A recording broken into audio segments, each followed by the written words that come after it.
I'm Helen, therapist, author, and your host of the I Don't Think We Talk Enough About podcast, where each week I'm joined by wonderful guests who bring their warmth, wisdom, and just wealth of experience to talk about the things I just don't feel we talk enough about. And today's episode is a powerful one, especially if anxiety has ever felt like an unwelcome companion in your life. When is it ever welcome? We are in the midst of what many are calling an epidemic of anxiety. It shows up in our minds, our bodies, our relationships, and our work. And most of us have been taught that the only way out is to think our way through it. But what if thinking harder is exactly what's keeping us stuck? My guest today is the extraordinary Dr. Martha Beck. Martha is a New York Times bestselling author, coach, and sociologist. She holds 3 Harvard degrees in social science, and Oprah Winfrey has called her one of the smartest women she knows. I'm delighted to welcome Martha here to talk about her latest book, Beyond Anxiety. And in this groundbreaking work, Martha blends the latest findings in neuroscience with decades of experience in coaching and social science. They offer a radically different perspective on anxiety. In our conversation today, Martha unpacks why our brains so often get caught in these awful anxiety spirals, why logic alone just can't pull us out. Instead, she introduces us to the parts of our nervous system designed for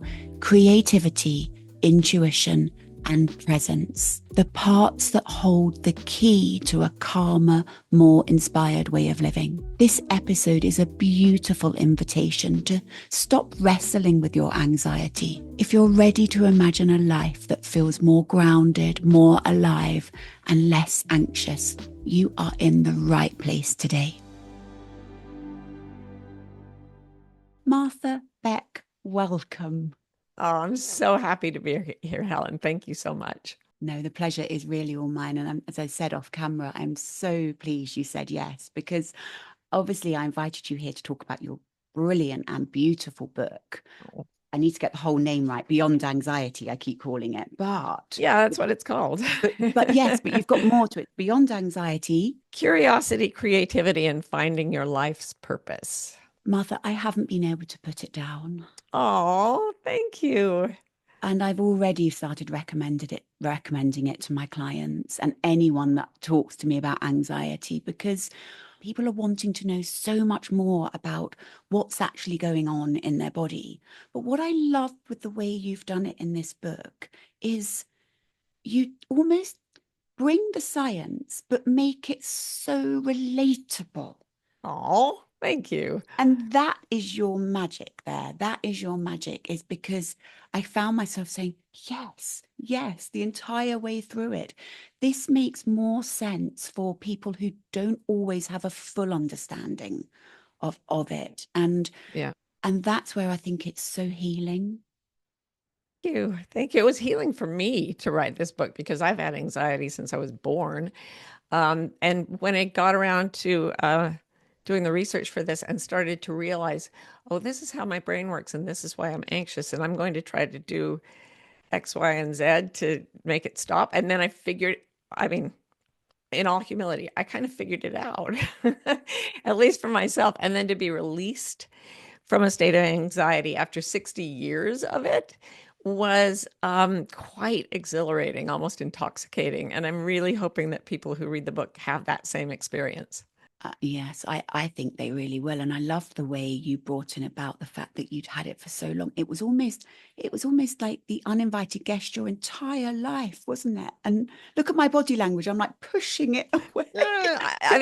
I'm not the only one. It's considered the most frequently noticed or frequently recorded mental health issue worldwide now. It's going completely, the line of growth has gone completely vertical. There is so much anxiety in so many people all over the world. And it's a terrible, debilitating state. So, but I think there is an alternative. And that's why the first third of the book I wrote is about anxiety.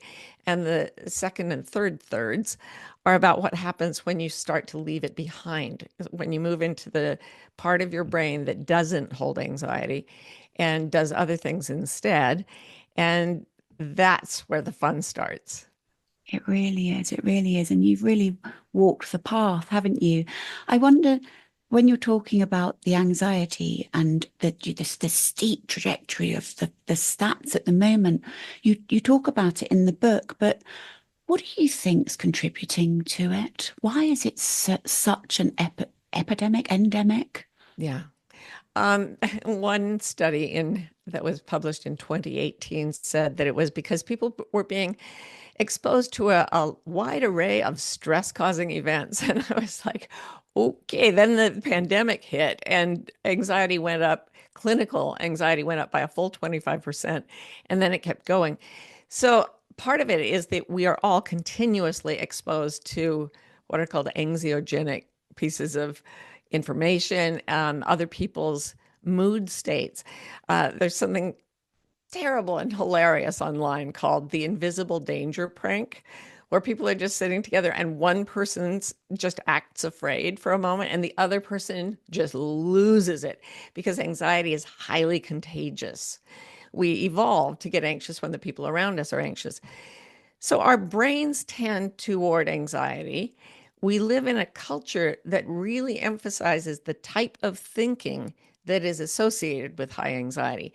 Very linear, very materialist, very grasping, very scarcity based. Our whole culture reflects this aspect of the brain. 300 years ago, or even 200, if you and I had woken up on different sides of the world, you're in England, I'm in the US, we wouldn't have known each other existed. And that is sad in a way, but we would have awoken to the sound of wind in the trees, bird song, um, other people's voices, people we know. And we would have spent the whole day in these quite limited environments in terms of how much information could reach us and how many people we interacted with. That's what we evolved for. And now we've got billions of people communicating continuously in countless ways and trading information that is whatever gets the most attention. And what gets the most attention in the human brain is something dangerous. So people are constantly in the news, online, everywhere, getting afraid and then communicating with hundreds of thousands, millions of people. And the whole thing has gone exponential, just the way COVID-19 did. And we saw what happened. A few cases scattered around. Oh, a few more cases. Oh, that's significant. Oh my God, everyone has it. Like that's how exponential growth curves work. And that's what's happened with anxiety. It's a it's a great analogy you bring in there with the COVID, isn't it? Because we saw that happen, and actually we're just mirroring that so Yeah. much so. Yeah. And you're so right when you talk about that 200 years ago, 300 years ago of waking up. And even as you were talking and saying that, I felt my nervous system calm, Isn't that thinking about, interesting? I know that, thinking, waking up in that environment and just less noise around me and Yes. less noise, but more coming back to that community around you, that known community. Yeah. We seem to have Yeah. lost that known community, haven't we? Again, we're living in, there's a part of the human brain in the left hemisphere specifically that has a really clear set of values. It's acquisitive, it's individualistic, it wants to get as much stuff as it can. It's the part of the brain that creates the grabbing instinct with our hands. And it's the part that gets anxious. And our whole entire society is based on that. And when you even talk about a state of human life that is bonded with other people, with beloved others, and with nature, with animals, with trees, with grass, with ocean, your nervous system is already, the inside of your head has now transformed a hellscape, which is what we're shown on the news all the time, into the place you were meant to live. And that's why humans have anxiety and animals don't. Fear and anxiety are different. Fear is when there's something to be afraid of in the room and you see it and you assess it and you act and you get this burst of adrenaline. It helps you escape or fight the danger and then it goes away. In us, unlike other animals, there's a kind of internal world that we create with imagination, with language, and with imagery. And we're taught by our culture to always picture danger. Like never go in the water without picturing sharks, right? And that's so silly because far more sharks are killed by humans than humans killed by sharks on any given day. But if you start to even tap into those older environments, if you have, there's evidence, there's a study that shows that even people who are recovering from the same heart procedure, surgical procedure, if they simply have a picture of a tree on the wall, they will heal faster than someone without a picture of a tree. It's just, we have been wrenched from all the things that are designed to soothe and regulate our nervous systems and pushed into the middle of the most destructive way of human thought. And we've built our whole global culture around it. And by the way, did you notice it's destroying the planet? It's really not healthy. No, and I love the way you said wrenched from it. That, just the imagery of that is so stress inducing, isn't it? And then, as you say, we're damaging and killing our planet. Yeah.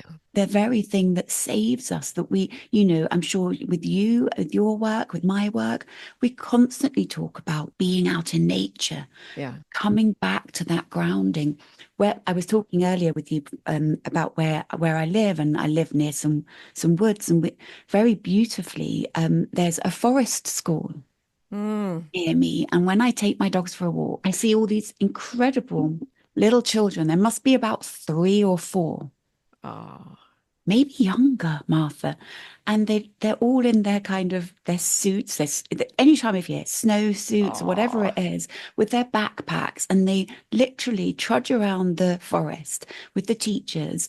And their classroom is the woods, it's logs, yeah. and I just thought, the impact that is having on their developing brain It's is amazing. incredible, isn't Yeah, it? it really And is. then we become adults and we just ignore all of that and I love the way you talk about the angles, or everything is Yeah. like sharp edges, isn't it? Yeah, Like, there are very few right angles or straight edges in nature. Crystals create straight lines, but even the horizon is curved. So a friend of mine wrote a book about a man who is sort of a woodsman, and he said when she interviewed him, he said, "You live in the world of boxes. You wake up in a box, lying on a box. You get in a box with wheels. You drive to another box. You go in and you sit in a box, staring at a box. Then you go home in your box and you lie down on your box and you watch a box until you fall asleep." He said, "My world is circles, the circle of the horizon, the circle of my fire, the circle of the seasons, the circle of my day." And you can, again, even when I say these words, I literally feel a physical rush of calming energy. So that's a big part of leaving anxiety behind, is to realize we don't live in our normal habitat at all. I know. And you can't, I mean, if you took, say, a deer and put it in a series of boxes with lots of loud noises and things blaring at it, it would literally die of shock. Like our systems aren't happy with this environment. Even as you said it, I could really feel like, why are we doing it to ourselves? Well, it's a really weird thing about the human brain. That part of the left hemisphere that creates this anxiety has another quality called hemispatial neglect. And what that means is that the left side of the frontal cortex, and only the left side of the brain, believes itself to be the only thing in existence. For example, if someone has a stroke and it takes out the right side of their brain, so they're only working with the left side of the brain, the left side of the brain works the right side of the body and vice versa. So someone who is working just from their left hemisphere will believe that only their right arm and their right leg are real. They'll only put makeup on or shave the right side of their face. They'll ignore anyone who stands to the left. And if you say, there's a story in the book from Oliver Sacks, the great psychologist and writer, psychiatrist, about a man who had one of these strokes and kept screaming that the nurses at the hospital had put a severed leg into his bed with him. It was his own left leg. And he threw it out of bed and he went with it. And then he was screaming because he was attached to it. These are really weird stories. But Ian McGilchrist, one of my very, very favorite neuroscientists, he says we behave collectively in our culture like people who've had a right hemisphere stroke. We only think that the things we worry about, the things we construct, the things we calculate, those are the only real things. And there's nothing else real. We were laughing before we started recording about the absurdity of a little, a bunch of social primates running around in socks going, we are the only consciousness that is possible in the universe and we know everything. It's like you're looking at an ant farm and they're saying, we are the only conscious. Please, come on. But the left hemisphere believes that so strongly that in the many years I spent at Harvard, if I had said anything about non-material aspects of reality or of the weirdness of a modern environment to the soul and to the nervous system, I would have been like humiliated and shamed beyond endurance. Like we believe that this world we've created is the right world, and it's killing us and it's killing the planet, and still we keep going. Yes. And as you're saying that, I'm thinking about how work, progressive workplaces have really shifted mentality over the years. So Mm-hmm. how they used to be, so you would never take a day off unwell or sick. Right. You'd go into the office, wouldn't you, really poorly, because to not go would just not be approved of. Yeah. And so we are beginning to shift in some ways, aren't we, about recognizing what it is to be deeply human, a deeply feeling human. We Yeah. Not everywhere, but there are movements towards it, which leads me on to I love, you've already talked about the left hemisphere and just and I love the analogies you bring in of the stroke, well, actually the evidence with the strokes. And but also you in the book you talk about a friend of yours that had a stroke. And I Yes. wondered this could lead us on beautifully to the importance and the value of the right hemisphere. You really changed my way of thinking actually when I read your book. And we're Oh, we're thank always you. learning, aren't we? We're learning from Yeah. each other all the time. And it really helped shift some things for me a Oh, lot. that's And no, wonderful. no, it really did, Martha. Thank you. And I wonder if you could just talk a little bit more about the right hemisphere and Yes. why we should be paying more attention. So, what you're talking about is something that people can go see for themselves, which is a TED Talk by a woman named Jill Bolte Taylor, Bolte Taylor. She was a neuroanatomist at Harvard, 37 years old, when she had a massive left hemisphere stroke. So instead of taking out the right side um, and being left with the remaining left hemisphere, she lost the left hemisphere and was purely functioning in the right hemisphere. As this happened to her, because she was a neuroanatomist, she could watch her own brain failing. And she said she was standing in the shower. She had a terrible headache and there was blood pulsing in her brain. And when it would pulse in the left hemisphere and it would bleed a little, her left hemisphere would go offline a bit and she would forget how to talk. She would forget where she was or who she was or what she was. And then it would come back and she'd think, "Oh my God, I'm having a stroke." And then she would go to the phone and then the left hemisphere would fail again and she'd look at the phone and not know what it was. There was a period when she was in the shower and I don't think this is in her brilliant TED talk, but it's in her book, The Whole Brain Living, which is wonderful. She was in the shower and she was leaning her hands against the tiles of the bathroom. And when her left hemisphere was functioning, she saw a hand on tiles and she thought, this is horrible. I'm having a stroke. But then when the left hemisphere went silent, she saw, instead of hand and tile, clouds of interpenetrating energy. She saw everything as connected. She felt herself to be literally part of the universe that extended to the full size of the universe and was somehow looking through this impossibly small pinpoint of human flesh. And she felt awe and bliss and a sort of sacredness. She went into the mystery, really. So in my favorite book, The Tao Te Ching, which is an ancient book of Chinese philosophy, one of the chapters begins with these phrases: that which knows doesn't talk, that which talks doesn't know. And that's a very accurate description of the brain. The right hemisphere knows things like meaning, purpose, joy, connection, love. The left hemisphere can talk, but it doesn't know the deep mysteries that the right hemisphere connects with. When your brain is working as a whole and your consciousness is sort of grounded into the right hemisphere, you can still use the left hemisphere and get all the data you need and count things and talk to people.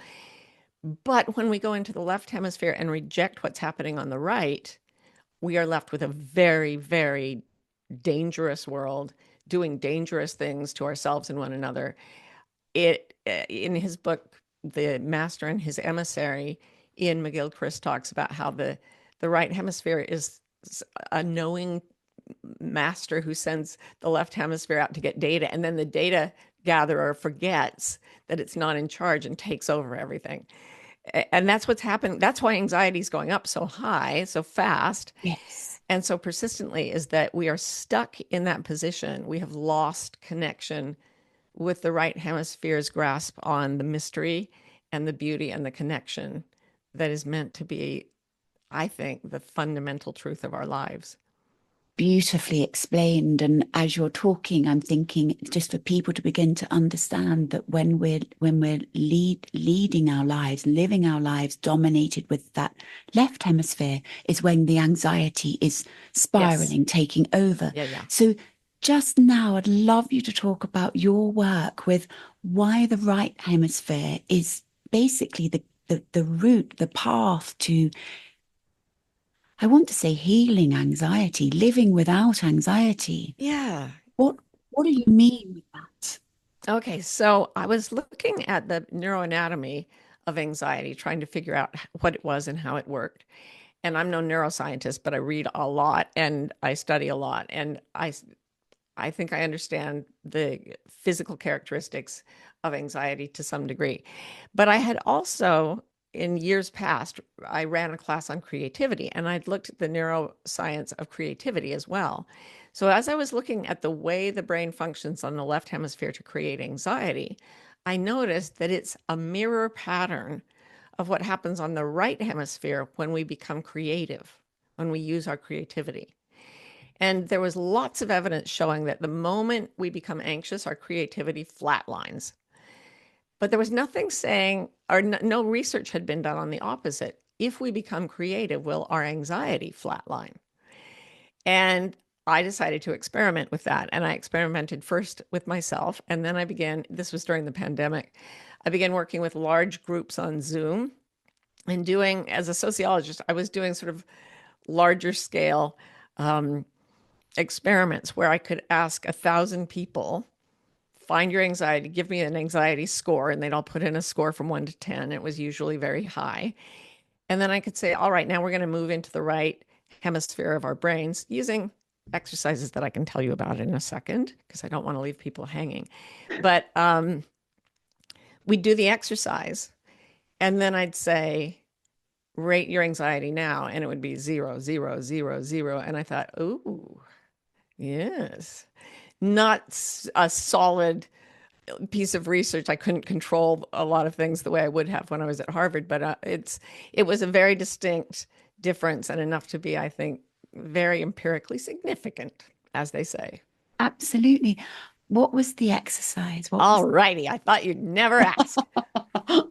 So there are many, but one is something I call sense drenching. Sense drenching. It's about drenching yourself in feelings or memories or projections of physical sensation. So I would just have everybody, and I'll have you now be my guinea pig, okay? Okay. Tell me 2 things you love to taste. 2 things I love to taste: chocolate Mm-hmm.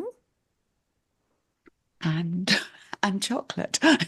Oh, good. A different kind of chocolate. Different kinds of chocolate. No, chocolate and tomatoes. Okay. Beautiful. Fresh from the garden. All right. Now tell me two things you like to hear or love to hear. Um, Crows cawing. Ooh, Love yeah. crows. Love crows. Mm. And my children chatting. All right. So now you're sitting in a beautiful place and you're eating fresh tomatoes and the best chocolate you can find. And you can hear your children playing and you can hear crows calling to each other. Now tell me two things you love to feel with your skin. Touch. Human touch. Human touch. And oh, I was just thinking, I didn't quite okay, but moisturizer, I suppose. Okay. Just the softness of the cream. All right. So you're sitting there. We've got the tomatoes, we've got the chocolate, we've got the kids, we've got the crow. And also, you're getting a really, really lovely manicure from someone very gentle and unobtrusive who is rubbing the most delicious lotion into your skin. And it feels divine. Okay. Two things that aren't food that you love to smell. Oh, the smell when my dogs smell nice, but the tops of their head, the smell of my dog's Yes. heads, beautiful when it's Hmm. warm. Yeah. And what else do I like to smell? Freshly cut grass. All right. So go there with me now. Tomatoes, chocolate, freshly cut grass all around. The dogs are there. You can smell their heads. You're getting this lotion rubbed into your skin. Your children are there. You can hear them. The crows are there. You can hear them. Tell me two things you love to see. Space around me. Beautiful. Space. Okay, one Um, more. oh, what else do I love to see? The people that I'm closest to that I love. Okay, so you're in a huge, spacious, like a meadow, Yeah, definitely. and you're surrounded by all the people you've loved most, including those who have died, including some you may have not met yet. And you're getting this lotion treatment, and you've got the tomatoes and the chocolate and the crows and the children. And ah, take that in, like really hold all those things together in your mind, and tell me how your anxiety is when you're doing that.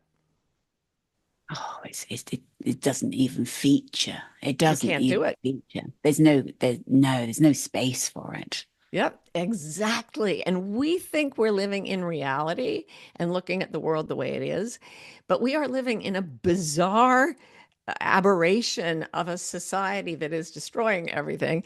And we're filling our minds with the thought that that is normal and that it will continue, which is terrifying, and that we're all going to die then. So we've got this nightmare hellscape in our heads and we call it normal because our culture calls it normal. But if we live in our senses the way animals do, the way you just did, Mm, when you painted a different picture with the creative parts of your mind, and in so doing, you made that a part of your nervous system, yeah, and you're more likely to gravitate toward it. You're more likely to create it in real time, but you calmed your nervous system instantly instantly. just with imagination. It is incredible, isn't it? Yeah, it really is. And as Deb Dana always says, we say it differently over here, but she always says, Mhm. and I know this is what you're doing here, is reminding us we have access to that Yeah. as often as we need, but we forget, don't we? So what you were saying is you just literally showed me how to bring myself back to that safer place. And that is creativity. And human beings, when we are not anxious, are explosively creative, beautifully creative. In the 1960s, NASA, the space organization in America, they commissioned a study to identify creative geniuses so that they could hire them. And they found that about 2% of the highly educated people they tested were creative geniuses. A few years later, while this test was being used on adults, someone thought to give it to 4 and 5 year olds. 98% of them scored as creative geniuses. We are meant to be creative, and our culture beats it out of us. And very few of us make it through the education system and everything that's going on in our lives with a bit of that creative energy intact, but it's our birthright. It's how we're meant to live. And all the problems that are facing the world, people sometimes tell me, well, we should be anxious. There's so much to fear. Well, yeah, things are not good. Trust me, I'm in the USA. We know things aren't good. But wouldn't you like, if you had a very serious problem, wouldn't you rather have someone who is calm and creative and in a genius mode of brain? Wouldn't you rather have that person working on the problem as opposed to someone who is in a blind panic? Yes. Yes. Yes. Yeah, Yes. creativity is how we fix this. Oh, it's so interesting to me in terms of cultural blowback that people are saying, no, we can't. If we get creative and stop being afraid, we won't solve the problems. And it's that self-perpetuating. Everyone then thinks they have to be up, up, Yes. up. Yes. But actually, where are the teachers showing us slow down, down, down, and it's okay to be there? But, and I suppose that's about, the thing is what I'm going to see here. I can feel myself feeling why I would then move against it, but it's about balance. Mm. It's about making our world smaller, Mm. but not too small. Yeah. So it's that balance, isn't it? About still having that feeling of community around us, Yeah. but smaller world where we feel safer. You just hit on a really key thing that actually isn't in this book because I was still thinking like a psychologist that the problem of anxiety is inside the brain and maybe the relationship to the outside world. But human beings did not evolve to live individualistic lives. Our culture is very individualistic and it divides us and it leaves us in solitude, which is literal murder to the emotional and nervous systems that you cannot. I mean, there's a reason that solitary confinement is so horrible. We only reserve it for the absolute worst people. um it, and yet our culture pushes us all to separate and go off by ourselves and try to create our little empires like little King Midases all to ourselves. And what we need absolutely now is a return to community, a return to circles of being, um, the circle of the people around you in that meadow. I love, I love that. And even as you said the word meadow again, I was taken Yeah. like that, straight back to the visualization you did. And that brings me to, I think it's so important for people to understand. And I'd love you to explain about what creativity is, because I think people get caught. Okay, that's not fair for me to say people. Maybe I did. And I'm sure there's more people would agree with me. Is we get caught in this trap of thinking to be creative, we need to be artists, writers, musicians. But that's not what you're just saying, is it? Not at all. No. Everything you do during the day is flavored with your own creativity. When you pick clothes to wear in the morning, you are making creative decisions. Some of us are putting on clothes to make us fit in, but that's still a creative decision. When we decide to put on something that it sort of expresses our individual characteristic more brightly, then our creativity takes a little deep breath and goes, "Oh, I have some ideas." Every time you make a sandwich, every time you hold a conversation, every time you decide to go on a walk with your dogs or to get a cat tree for your cat, every time you rearrange your furniture, every time a friend calls you and you listen and you try to let yourself come up with an answer to a problem they have, we are creation in motion. And the culture we've created tries to shove a wrench into that and make us into inanimate machines that are separated from each other. And it's hellacious. It's terrible. The moment we forget that, those 4 and 5 year olds weren't trained dancers, artists, singers, or whatever. They were just children playing. And by the way, there's another study called the Spaghetti Tower Challenge, where scientists gave groups of people some raw spaghetti, one marshmallow, a paperclip, some string, and a piece of tape. And they gave them the challenge to build the highest tower they could in a given time. And they gave this to lawyers and engineers and MBA students and all these professionals, and they performed horribly. Then they gave the same challenge to a group of 5-year-olds, and those kids won the challenge by a country mile because they had not yet stopped living as a creative act. Play is creative. Joy is creative. Love is creative. Reclaim those things, and you will not be able to stop your creativity. It hasn't gone anywhere. It's been waiting since you were 5, and it's dying to make a life for you. That's what it wants to make. That's what it wants to. And I love the way you said that's what it wants to make. Yeah. That's what it wants to create. And as you said in the beginning of our conversation, when we're anxious, it uses a different part of our brain that our right side of the brain almost goes offline, so to speak. We can't create. And so you switched it that when we do create, we can't feel anxious. Yeah. I mean, that's beautiful to hear.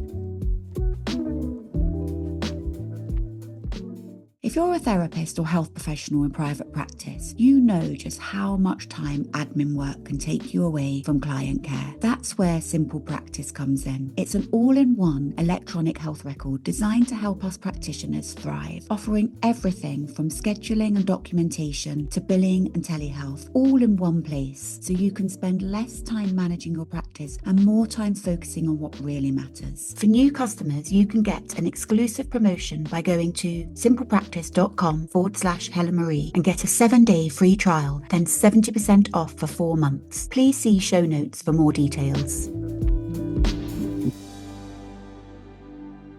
For anyone listening now, and I know I have a lot of followers that are anxious. I work with lots of anxious people.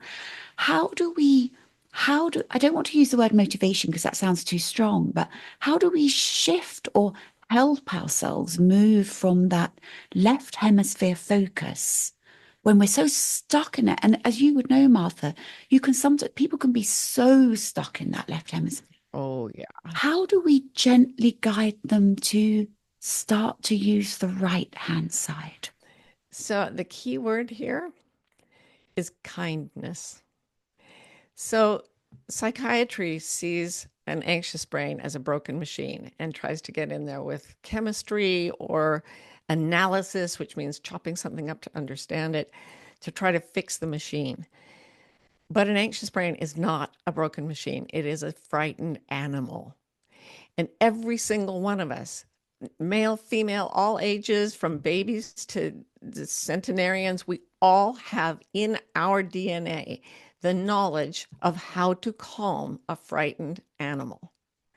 So think of it this way. If you were to open your door tomorrow and find a shivering, starving, soaking wet little kitten on your doorstep, and it was very frightened and hissing, but tiny, right?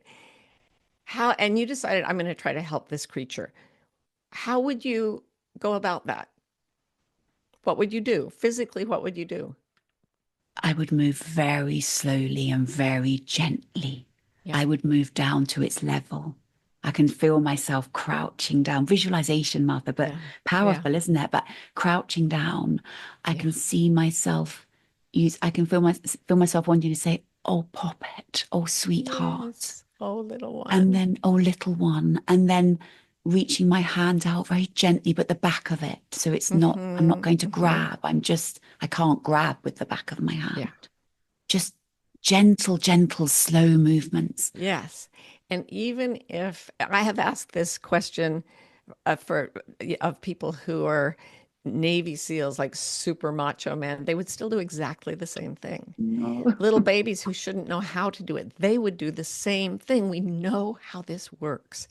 So to get out of this terrifying place that we've all been taught to live in and to move into this wild, blissful mystery of creativity, the keystone is kindness. And it is about approaching, I call it your anxiety creature. Picture your own anxiety as a small animal, a frightened animal. And if you need something big and majestic, make it a horse. They're terrified. They're always scared. But the same thing, slow down very gently. Say things like, I'm here. It's okay. I've got you. I'll keep us safe for a minute. See, we're all right now. It's okay. I'm not going to come too fast. And then I love just starting to offer phrases that I learned as part of Tibetan Buddhism, these loving kindness phrases, things like, may you be well, may you be happy, may you feel safe and protected. And then just, you know, those little murmurs you were using. I'm here, I've got you. You'll be okay. You're all right. You're all right. And you can talk yourself. I once talked myself out of a very horrible panic attack this way. And I was like, that's a really strong methodology. And I named it KIST, KIST, for kind internal self talk. And I was so embarrassed to say it aloud because, you know, where I was educated, you don't talk about kissing your own brain. But thank God I figured it out because it's helped me so much in the years since then. God, I love that kissed. I love that. Um, but you talk in your book about the art of calm, don't you? And it is already, can you feel just with the way we brought the small kitten into the conversation, how everything feels softer in even in this Yeah. episode? Yeah. It's just we can create those spaces, can't we? We really can create them. Not only can we, Helen, but I think there is something going on as terrifying things escalate in the world. And we talked about exponential growth rates and how fast bad things can happen. But I also think that there is a knowledge of how to heal things, our nervous systems, one another, our communities, the earth, the animals. And it is, yeah, this book came out in January. And since then, I have felt this softening that you're describing in so many people. There's a kind of beautiful power that comes with this, that a power to calm and heal and return people to this state of sweetness and creativity that young children have. Those little kids toddling around I know. in the I know. forest. We're all that. We're all that. We're there. We're all that. And it reminds me of one of my early psychotherapy lecturers. And it really stayed with me. It's amazing how some words really stay, isn't it? And I can remember us sitting in this lecture room, and he said, "We are all organisms. Mm-hmm. We will always try and find a way to survive." Mm-hmm. And that always really stayed with me. And that came across really loudly in what you were just saying in that moment we've created here.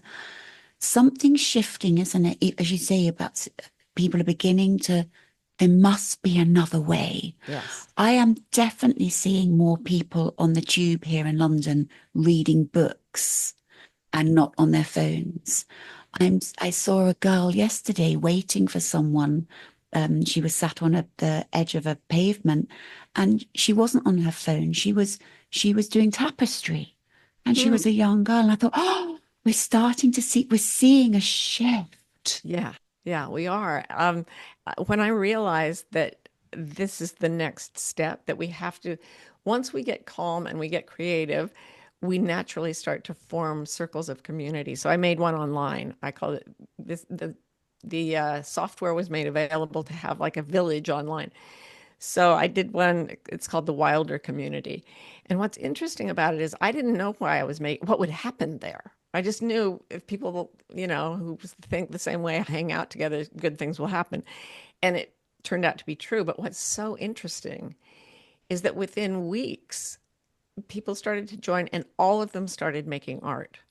Oh, And like spontaneously and no judgments, no pressure, but just the release, this place to be free. And the moment they felt safe, they started generating beauty. And it just every time I go in there, I weep because I hope, I think, I actually really believe that I'm looking at the future of humanity if we can get this right. Yeah. I, let's hope so. I think you're right. It's there, isn't it? People are feeling it, deeply Yeah. feeling it. Yeah. And I love the way you started to create a community, a safe space, Yeah. and the people came. The Yes. people came. They're looking for it. They're really looking for it. So, just a question that came to mind actually as you were talking before we move to the last part of the podcast. How does moving into this right hand side of our brain, how does this lessen our anxiety long term? Is it about, I'm thinking out loud here. Yeah. Are we Yeah. trying to make it so it becomes a daily practice that that almost like a muscle exercising, Yes. Yeah. although it's not, but I'm simplifying it. But Right. Well, we know that the brain is plastic, that what fires together wires together. And what that means is every time that you look at the internet in particular, because it selects what gets most attention, and what gets most attention is horror. So every time you look at that and feel that horror, you've got a wire in your brain that's getting strengthened, a connection that's getting strengthened, and it makes the whole world look frightening. But every time you do a practice of kindness to yourself, calm, connection, community, all these C values, creativity, courage, you fire something that goes to a much better place. And over time, you will change the structure of your brain. One of the most powerful pieces of evidence for this is there's a boy born in Tibet, and he was recognized as a lama, and he was raised as a meditator, but he had horrible panic disorder and constant anxiety. And then he became a monk, and in his adult life, he learned to use his brain differently. He learned to turn on his right hemisphere, basically. And many years later, his brain was tested by researchers in America. And when they put the instruments on him and told him to go into a state of compassion, they literally thought the machines had broken. His brain was so wired for joy, so wired for love, so wired for compassion, that they literally had to make new categories to hold what his brain had done in all those hours of practice. So, yeah, you can literally do brain surgery on yourself without scalpels to make you feel minimal anxiety and maximum joy, awe, love, connection. And yeah, I do that practice. I use whatever practice I can. I'll tell you truly, today I got up and I thought, oh, thank God I've got that podcast, because that means I'll have to get into a state of peace. Um, because this is exciting and creative for me to be with you, to be with the people who will hear this. It pulls me into community, and it's part of my practice for the day. I am really conscious of practicing on an hour to hour basis, moving into a state of kindness, compassion, and creativity, because I do not want to go back. I don't want to go back to the anxiety. I want a brain that's wired for happiness, and I know I can build it. So why not? it's just brilliant, isn't it? Because the way you say that is for anyone listening who's really struggling. What a beautiful gift of hope you've just given them in that moment, and thank you. I'm conscious of time, Martha, and I promised I wouldn't keep you too long. So, Oh, it's an absolute delight. Do not worry. oh, thank you. So I will just ask you a couple of questions from my Instagram Oh, community. yes, let's do that. So we'll just do that just to close. Let me just see which ones I will look. I keep overthinking everything I say at work. Mm. I'll replay conversations for hours, wondering if I sounded dumb. Oh, Is that anxiety? How do I make it stop? oh, honey. Yes, that is anxiety. It's social anxiety. It's performance anxiety. It's a whole bouquet of horrible anxieties. And the first thing I want you to do is be very proud of yourself for having articulated it and reached out for help. By doing that, the connected part of your brain and your nervous system it was an act of great courage to write that down and to reach across the gap in distance and time so that Helen and I can tell you, yeah, I've been there. Have you been there, Helen? Definitely, Yeah. definitely. So gently, gently, when that happens, bring another part of yourself in that says, oh, I see you, little sweet little girl, little boy, little other who is trying so hard to please, and I've got you, and there's nothing bad about you. There's a wonderful line from an Indian sage named Nisargadatta Maharaj. He says, mind is interested in what happens, while awareness is interested in the mind itself. The child is after the toy, but the mother watches the child, not the toy. And what that means is there's a child part of you that is playing with terrible toys. Was I stupid? How did it go down with the other people? And who's thinking what about me? Those are like broken toys that cut your hands, and your mind is holding them and gripping them. Become the mother watching the child simply by saying, oh, sweetheart, I see you doing it again. I'm so sorry it hurts. And gradually, the part of you that's hurting will hear the sound of the awareness speaking to it and will turn and come, put its head in your lap. And you can have this amazing reunion that comes when we get out of illusion. God, that made me tearful, Martha. That made me Oh, tearful, your answer, because sweet things. it just that awareness of someone holding those toys that you so beautifully said, that you just so want them to put those toys down, let them go. And then the beautiful reparenting of lying your head in your mother's lap or the lap of the caregiver, and the reassurance that you so needed giving to yourself in that moment. And I know we haven't got time to go into it, but it reminds me of, I mean, I know that you love parts work, internal Yeah. family systems, and you talk about that in the book. And I urge anyone listening who was moved by your answer there, Martha, to look at that through the lens of IFS as well, because it's incredibly powerful. So good. Thank you. Thank you. I'll ask one more. Any advice for anxious people pleasers? I'm always, always worrying about others. Yeah. And I know we can't see context, but also, almost there, I wanted to say, and you haven't put worrying about yourself. It was like Yeah. everything in that was about the other, wasn't it? Yeah. You've heard of the fight or flight mechanism, no doubt.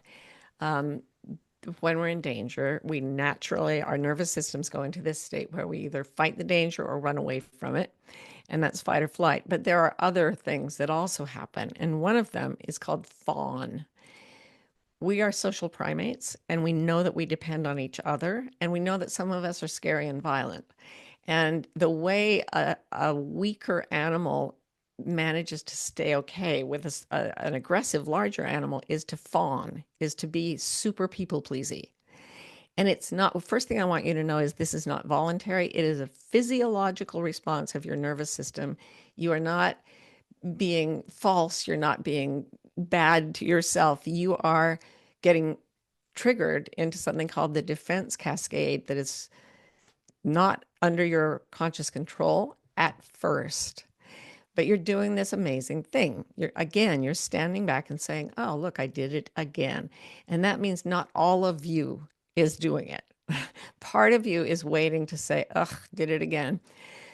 So be very, very gentle. Know that, think of this as a small animal in your head that is being threatened, literally threatened, and is just going into, it's like a little hedgehog. It just goes into a ball. It can't really help it. And again, see it with gentleness, see it with love, and find people to talk to where you don't go into a hedgehog ball. Talk to other people who get you, and like, don't be ashamed to admit that you have been fawning. Um, I said to my own oldest child the other day, I said, I think I'm afraid to be around people because it's not that I don't love them, it's that I love them too much. I want to help everyone. And my oldest child, who is a they, them, said, Or maybe you're just so afraid of people, you go into an automatic fawn response. And I was like, oh, yeah, that's true too. Oh, But oh, see, I can talk to my kids, my friends, my beloveds, and we can laugh at ourselves and at that tendency. And that helps anchor us in a social system, a community where we can be without the masks. There's something I'm seeing a lot now. I call it itchy mask syndrome. People are sick and tired of pretending to be okay in places and with people where they don't feel okay. no, I know.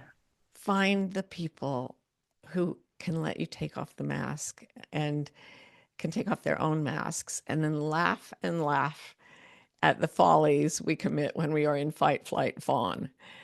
You'll get over it. I love that. I love that. Oh, that shift it round and look back in and laugh at the way our behaviors in that. And also in that, I hear that beautiful way of releasing the shame that you mentioned in it. And just Yeah. like that, and laughter, creative. Yeah. The right side of the brain only uses language for poems, songs, and jokes. Say that again. There are three ways in which the right hemisphere uses language, and they are poetry, song lyrics, and jokes. Oh, that's wonderful. I didn't know that. That's amazing. Laughter is one of the absolute best medicines for anxiety, especially social anxieties. Gosh. Yes, we need more laughter, don't we? Oh, We yes. definitely need more laughter. Martha, I can't thank you enough for your time today. I Oh, have thank loved you. this conversation. I could just talk for hours with I know, you. I feel the same way, Helen. Thank you for creating this beautiful podcast. Oh, I'm just honestly, thank you so, so much. Thank you. And a big thank you to anyone out there who's hearing this. We're we're right here. We see you. We are. We really, truly do. Thank you so much. And thank you for listening. If you enjoyed this episode, it would mean so much if you could follow the show, leave a quick rating, and maybe even a review to let others know what you think and whether they may enjoy the conversation too. Your support genuinely means so much. Thank you. Enjoy your day.